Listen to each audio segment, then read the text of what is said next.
반갑습니다. 정라본입니다. 이번 캐스트는 언어와 매체 공부법 안내입니다. 사실 제가 특강 안내 캐스트를 따로 찍으려고 했는데 특강 안내만 딱 찍고 휙 사라지면은 별 의미가 없을 것 같은 거예요. 왜냐하면 특강이 이번에 대치 러셀에서만 하거든요. 그래서 안내를 해도 못 올 분들이 많기 때문에 캐스트로서 별로 의미가 없다는 생각을 해서 공부 방법에 관한 이야기를 좀 자세하게 해드리면 어떨까 하는 생각에 공부 방법 이야기를 메인으로 삼은 캐스트를 준비해왔습니다. 이 캐스트의 끝에 가면 대치에서 하는 겨울방학 때 하는 엄매 특강 관련된 안내가 있습니다. 궁금하신 분들은 뒤쪽으로 넘어가서 그걸 보시면 되겠고, 나는 공부 방법만 있으면 된다 하시는 분들은 이제 앞쪽부터 이야기를 쭉 들어주시면 됩니다. 이 제목 보시면 알죠? 언어와 매체, 해도 틀리는 이유. 이것은 엄매 공부를 하고 평가원 모의고사나 수능을 응시해 보신 분들이면 아마 공감을 할 거예요. 엄매 공부를 계속해도 뭔가 끝이 없게 느껴지잖아요. 그게 왜 그런 거냐면 공부 자체가 좀 귀납적으로 돼 있어서 그래요. 이 교과서 중심으로 연역적으로 공부를 해야 되거든요. 제가 그 이야기를 좀 해드리려고 합니다. 엄매 공부 실패 패턴이 딱 이런 느낌이에요. 일단은 개념을 훑어요.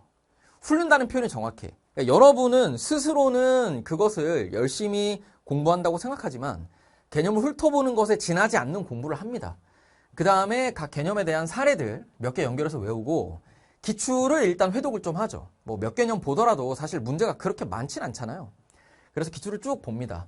그래서 케이스들을 외워요. 근데 이거를 열심히 합니다. 언매를 선택하는 친구들은 사실 표준 점수 욕심 때문에 하는 거잖아요. 그렇다 보니까 대체로는 공부를 다 열심히 해요. 이 열심히가 포인트야. 열심히 하기 때문에 더 좌절하는 거죠. 내가 이렇게 열심히 했어.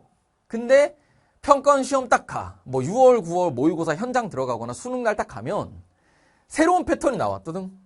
자, 그러고 나면 이제 뭐라고 하는 거예요? 주변 친구들이나 뭐 어디 커뮤니티나 가가지고 야, 엄매 해봤자 만점 나온다는 보장이 없는데 엄매하는 게 이득이 있냐? 야, 화작 가라. 야, 화작으로 런을 치거나 아니면은 중간에 6월, 9월 모의고사에서 새로운 패턴을 만났다. 근데 나는 엄매를 계속 유지한다 그러면 그냥 기도 메타로 가는 거죠. 내가 공부 안 한 거 안 나와라. 내가 풀 수 없는 문제 안 나와라. 그러고 기도하고 있는 거예요. 엄매 한 문제 정도 틀려도 뭐 화작이랑 비슷하거나 유리하니까 뭐 기도. 근데 이렇게 흘러가는 이유 제가 여기 적어둔 내용입니다.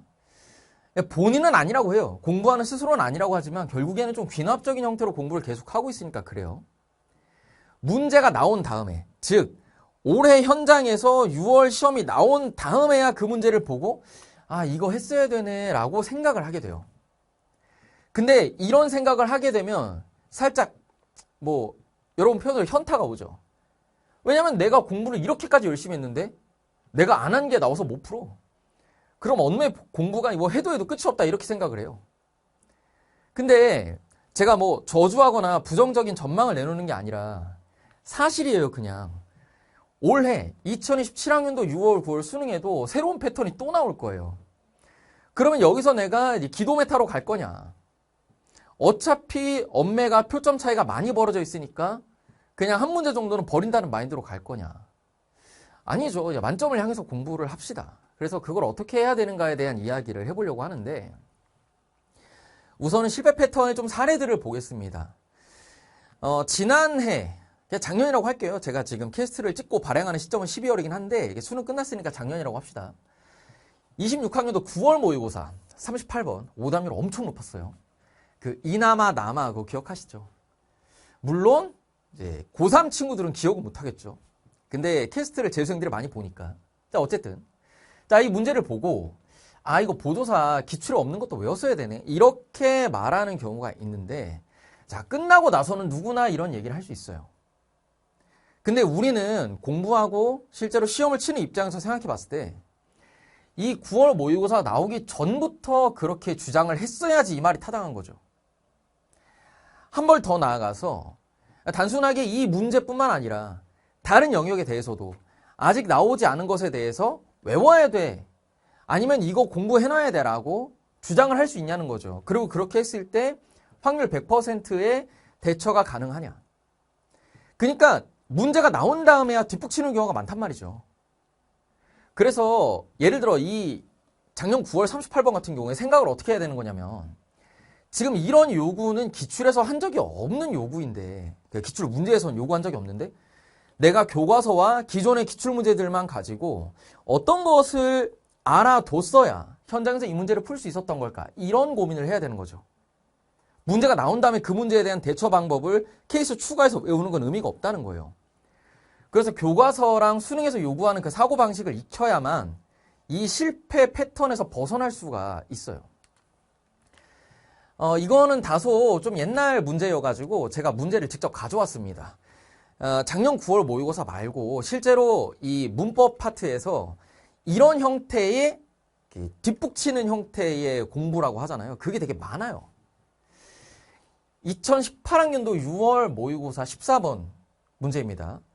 메가스터디 풀서비스 기준 정답률이 39%예요. 굉장히 어려웠죠. 근데 지금 2018학년도 얘기를 하면은 요즘 수험생들 기준으로는 이게 뭐 초등학교 때잖아요.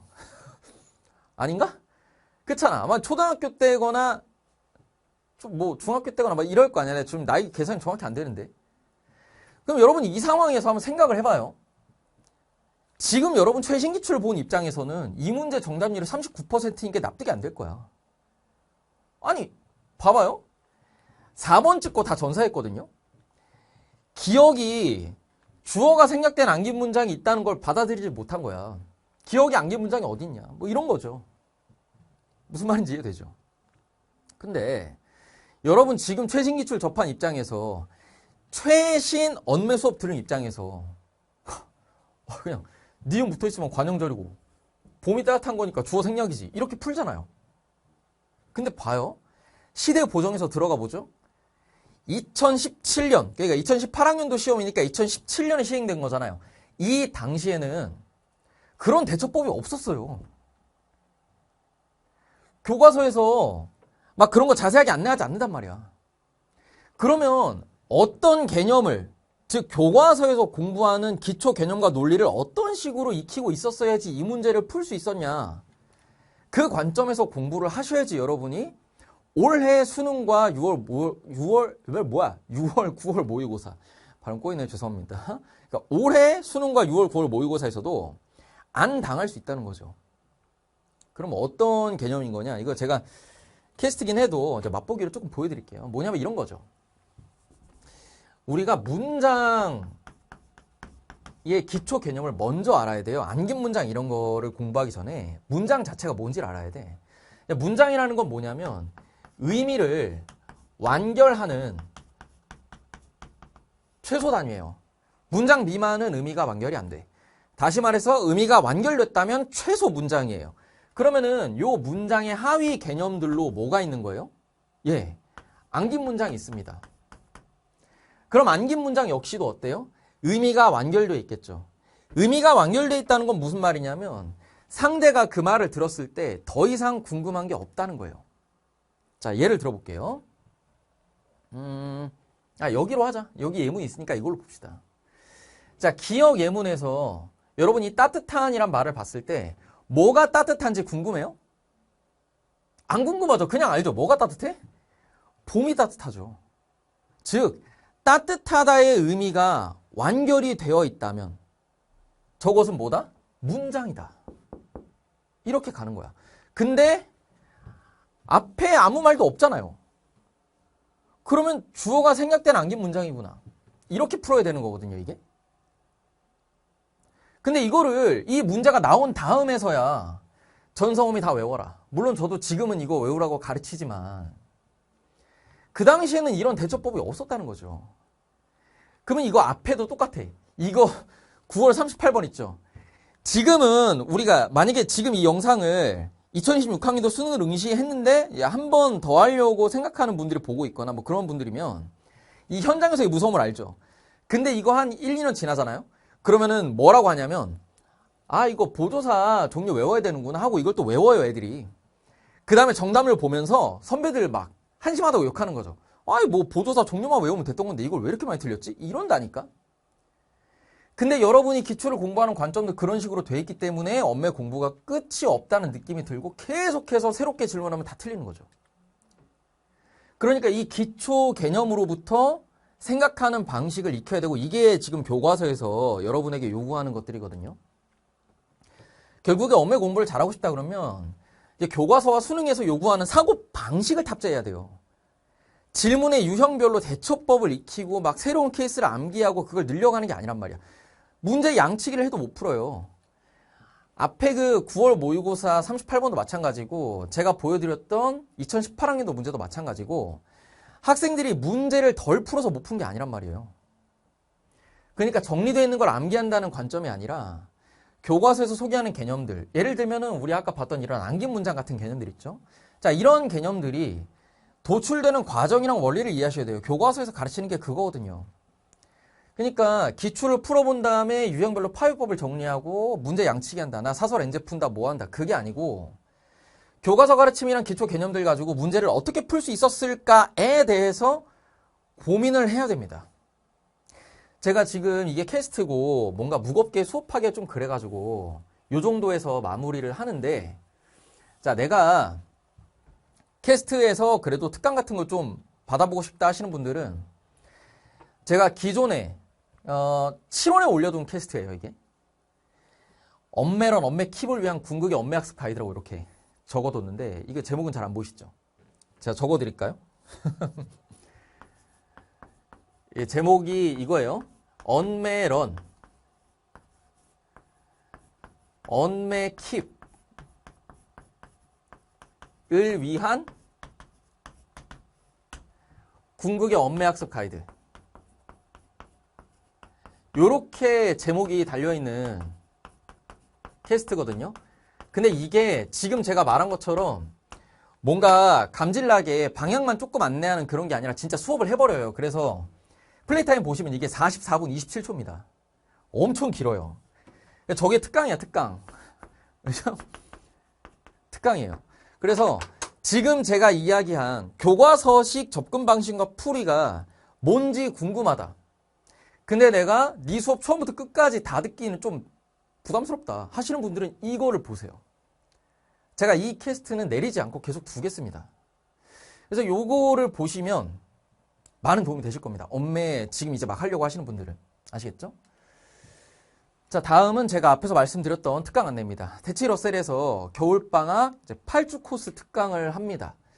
제가 특강은 지난해에는 엄매 특강을 뭐 원데이 조금 하고 그리고 이제 추석 때도 원데이 좀 길게 하고 했었는데 이번에는 그냥 다볼담 다풀담 현장 버전이라고 보시면 되겠습니다. 그래서 8주 동안 끝내자 이런 마인드예요. 저는 제가 작년에도 여러 번 언급을 했었고 실제로 학생들이 상담 오거나 하면 다 똑같이 말하는데 화작이든 언매든 일단 3월 모의고사 전에 개념 기출 한 바퀴를 해야 돼. 그걸 해야지 앞으로 모의고사를 실전처럼 볼 수 있고 그렇게 실전처럼 봐야지 유효한 피드백이 와서 여러분이 수능날 완성을 시킬 수가 있죠. 그리고 여기 디테일 언어라고 되어 있는데 여기는 제작 문항까지 들어가 있습니다. 그래서 개념 기출 제작 문항까지 8주 안에 딱 완성을 시키는 코스고 요 8주를 딱 하시고 나면 그 다음은 그냥 EBS랑 여러분이 접하게 되는 모의고사들 보면서 이제 감 유지하고 암기 점검하고 이런 식으로 가시면 되겠죠. 이 현장에서 하는 것의 이점에 대해서 얘기를 해드리면 일단 강제성이죠. 복습 과제나 복습 테스트 이런 거를 저희가 다 시행을 할 거기 때문에 여러분이 여기 수업을 쫓아온다고 하면 현장에서 쫓아온다고 하면은 아무래도 혼자 하시는 것보다는 강제성이 좀 있죠. 그 다음에 제가 앞서서 소개했던 어떤 그 사고방식 이런 거 있잖아요. 저랑 엄매 공부하신 분들은 대부분 하는 얘기가 이렇게 배워본 건 처음이다. 이렇게 많이 얘기하거든요. 그래서 제가 말하는 그 사고방식이라는 걸 탑재하는 게 한 방엔 잘 안 돼요.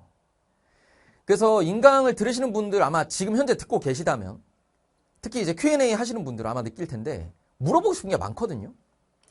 근데 여기 오시면은 이제 저랑 대면으로 직접 질의응답을 할 수 있으니까 그 사고방식을 좀 디테일하게 교정을 할 수 있다는 장점이 있고 지금 이 영상을 만약에 뭐 1월 중간에 보고 있다 하시더라도 사실 상관없어요. 이거 뭐 엄매 수업인데 중간부터 들어와도 상관없죠. 그렇죠? 그리고 앞부분에 대해서는 여러분이 그 인강으로 보충을 하면서 따라오시면 되니까 뭐 충분히 중간에 들어오셔도 된다. 요 현장에서 진행하는 특강은 이제 온라인에 송출은 안 할 거예요. 왜냐면 내용이 아예 중복이기 때문에 따로 송출 안 합니다. 근데 이 디테일 언어 같은 경우는 저희가 올해는 인강 기준으로는 하반기에 진행을 할 예정인데 지금 여기 8주 특강은 앞에 그냥 땡겨서 해버립니다. 그래서 올해 나갈 신규 강좌라는 거 그거 참고하시면 되겠고 근데 요 정도 하고 마치죠. 제가 특강을 대치 러셀에서만 하기 때문에 저랑 직접 같이 대면해서 공부하고 싶다고 하시더라도 못 오시는 분들이 많겠죠. 요 캐스트 보시고 그 다음에 인강 듣고 Q&A 많이 다시면 뭐 비슷한 효과를 누리실 수 있습니다. 뭐 현장에서만큼의 강제성 같은 건 없겠지만 내용상의 차이가 뭐 그렇게 크진 않다. 자, 요 정도 이야기하고 물러가겠습니다. 긴 얘기 듣느라 고생 많으셨고요. 이제 캐스트니까 좀 가벼운 자리니까 한마디 할까요? 그 담원태 계속 물어보시는데 1월부터 이제 본격 담원태 발행할 예정입니다. 이미 1월에 발행할 것은 뭐 주제들은 다 준비가 돼 있고 뭐 촬영도 편집만 안 돼 있지 뭐 원본 촬영은 다 돼놨습니다. 근데 어쨌든 간에 자, 긴 얘기 듣느라 고생 많으셨고요. 다음에 또 다른 캐스트 시리즈로 찾아오도록 하겠습니다.